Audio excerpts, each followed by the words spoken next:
Hey, I'm Scott McKenna. I'm a full-time musician. You're gonna get to know a little bit about my life as a young entrepreneur. So check this out. All right, so Scott, you are actually, besides being a musician, you have actually appeared with us before because you do our filming primarily for all the entrepreneur videos that we go on and everything, and also in the beginning you were helping out with the podcast and all that. So if you look back, you can actually see Scott on those, but primarily you're a musician. Why don't you tell us about how you got your start in the music industry? When I was young, about 13 years old, my dad used to play drums all the time, and so he got me into kind of just liking music in general. I picked up the drums first and I really enjoyed it, but I didn't like the fact that I couldn't really be like, hey, do you know this song, and jam out on the drums. Right. So I decided to pick up a guitar, and he got me one when I was 13, and just ever since then. And how did you get your start as far as getting out there into places and them picking up to be the performer for the night? I started to go to a lot of open mics. As a musician, you go to a lot of those first, which if you're not familiar with those, it's kind of like karaoke for musicians. So you kind of just play, and hopefully the bar owners or wherever you're playing at that time like you, and they kind of book you and have you come back by yourself. Okay. What piece of advice would you give to young musicians out there that are interested in taking a career path as a musician? First one would be, make sure you know you definitely want to do it. There are a lot of musicians who kind of think they want to do music, and then they end up just kind of doing it a little bit and not really getting into it, and then you end up just wasting a lot of time and money. And also just be good with money. Save a lot of money, because it can be an expensive business to get all the stuff that you want, because the more you play, the more gear and toys you want. So to go off of that, actually, talking about making sure that you want to do the music path, career path, I think you and I have both seen with all the entrepreneur videos that we've done that the main thing behind all the advice that these entrepreneurs give is that you have to love what you do.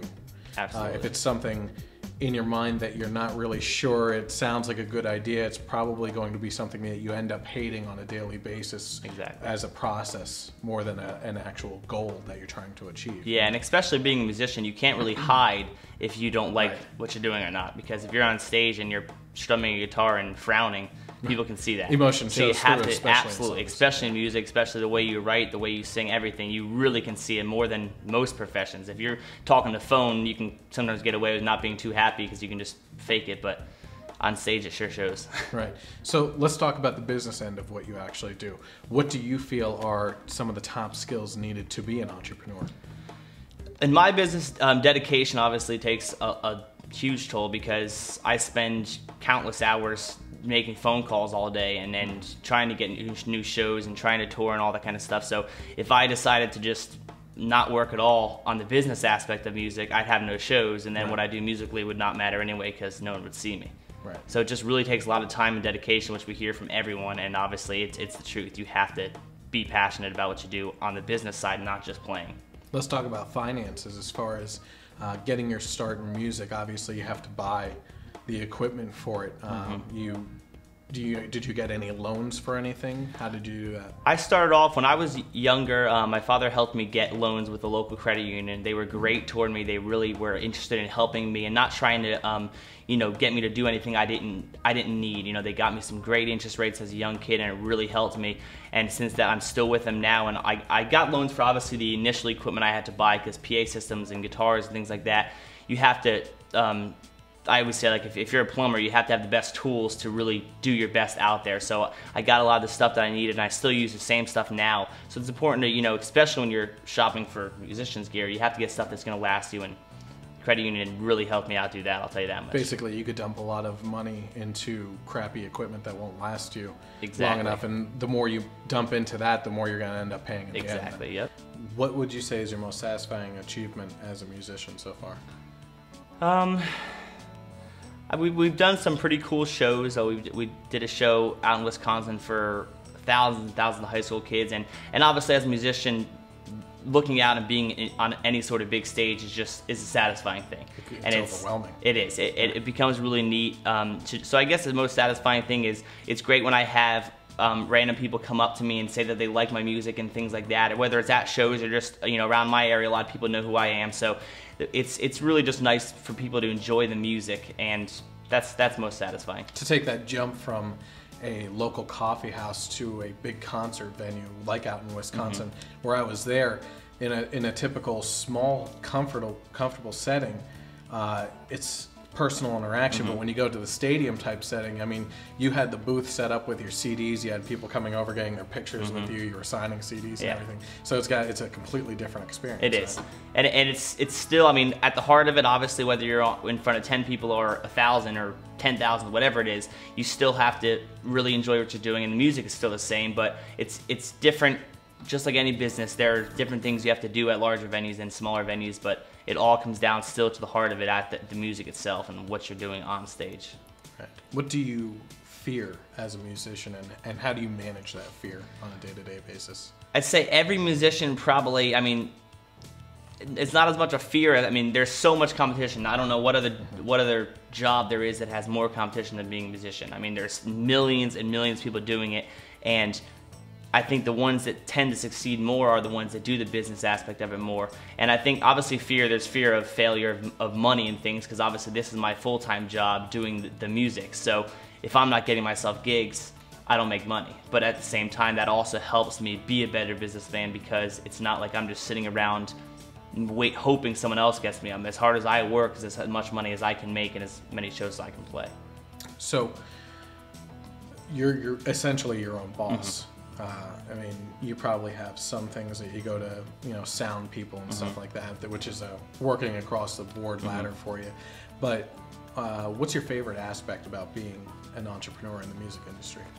You just nailed it. I mean, being my own boss has been such an awesome thing, because I also love to travel. Even when I'm not playing music, I love to travel and do different things. And it's great that if I want to go on vacation in 3 months, I can just set the time apart and not actually have to book any shows and just go and do what I want. So it's really given me the freedom to kind of just, you know, do what I please and still do the music whenever I like, and makes me enjoy it more. I think this kind of feeds into the actual, the favorite aspect, but what motivates you to continue in music?